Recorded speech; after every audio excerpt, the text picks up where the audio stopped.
సామాజిక న్యాయం గురించి మాట్లాడుతున్నావు. నిన్న అంబేద్కర్ విగ్రహం పెట్టి నేనే సామాజిక న్యాయం చేస్తున్నా, దేశాన్ని ఉద్ధరిస్తానంటున్నావు. నేను అడుగుతున్నా, అరకులో ఒక సవాలు విసురుతున్నా.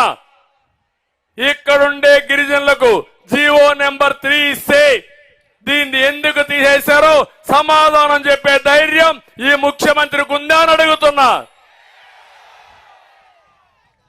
ఇది సామాజిక న్యాయమా అని మిమ్మల్ని అడుగుతున్నా. మళ్ళీ ఇప్పుడు ఎవరికి ఉద్యోగాలు వస్తాయి?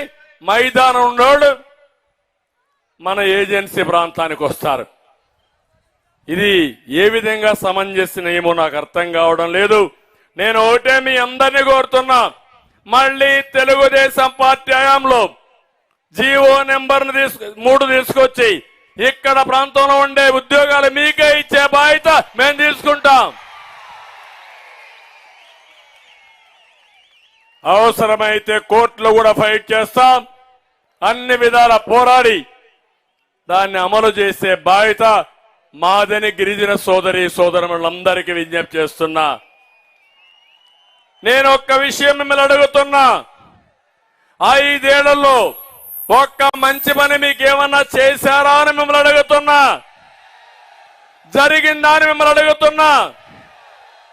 అందరికీ ఇచ్చినట్టు బటన్ నొక్కతానంటాడు తప్ప మా గిరిజనులకు నొక్కింది ఏమీ లేదు.